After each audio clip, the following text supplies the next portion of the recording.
اعوذ باللہ من الشیطان الرجیم۔ میں پناہ مانگتا ہوں اللہ کی شیطان مردود سے۔ بسم اللہ الرحمن الرحیم۔ اللہ کے نام سے شروع جو نہایت مہربان بے حد رحم فرمانے والا۔ وخلق اللہ السماوات والارض بالحق ولتجزى كل نفس بما كسبت وهم لا يظلمون۔ اور اللہ نے آسمانوں اور زمینوں کو حق یعنی حکمت کے ساتھ بنایا، اور اس لیے بنایا کہ ہر شخص کو بروز قیامت اس کے کیے کا بدلہ دیا جائے اور ان پر ظلم نہ ہوگا۔ أفرأيت من اتخذ إلهه هواه وأضله الله على علم وختم على سمعه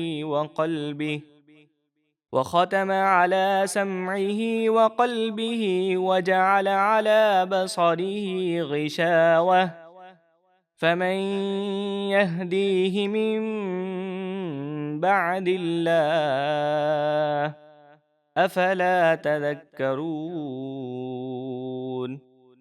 تو کیا آپ نے اس کافر شخص کو دیکھا جس نے اپنی نفسانی خواہش کو اپنا خدا بنا لیا، اور اللہ نے اسے علم کے باوجود گمراہی میں چھوڑ دیا، اور اس کی ضد کی وجہ سے اس کے کان اور اس کے دل پر مہر لگا دی اور اس کی آنکھوں پر پردہ ڈال دیا، تو اللہ کے چھوڑ دینے کے بعد اسے کون ہدایت دے گا؟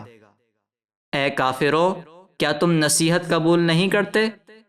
وقالوا ما هي إلا حياتنا الدنيا نموت ونحيا وما يهلكنا إلا الدهر وما لهم بذلك من علم إن هم إلا يظنون۔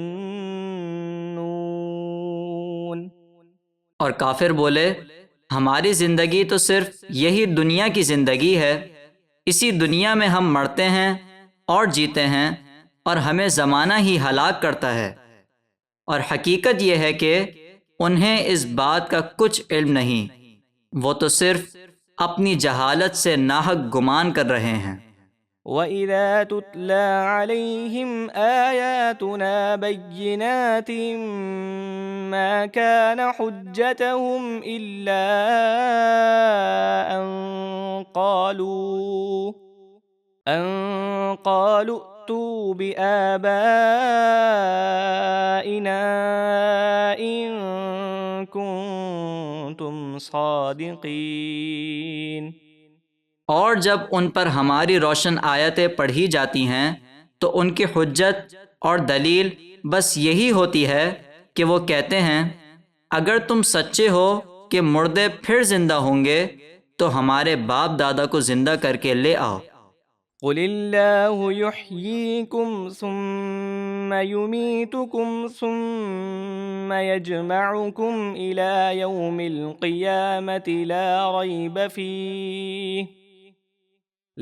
ریب فیہ ولکن اکثر الناس لا یعلمون۔